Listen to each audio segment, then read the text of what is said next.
So that's a great question. You know, when you look at the long-term consequences of acid suppression or PPI therapy, there have been some that come to light.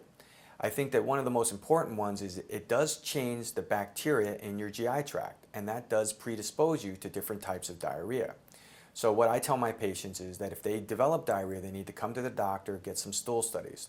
They are at an increased risk for C. difficile colitis, and if they travel, they are definitely at an increased risk for traveler's diarrhea. So they should have antibiotics just in case they do develop an infectious bacterial enterocolitis.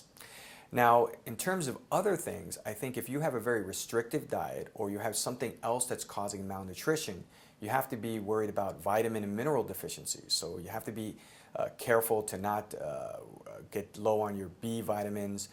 You might need to take a supplement. You certainly should have a good diet with soluble calcium.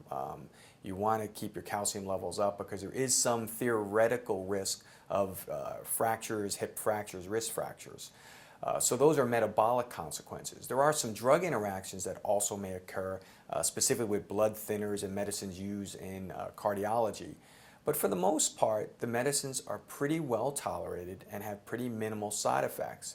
But you have to have a good benefit of the medicine, because if you don't have a reason to be on the PPI, then there certainly is just risk. So once again, these medicines are very well tolerated, they're available over the counter, and their safety record is pretty good.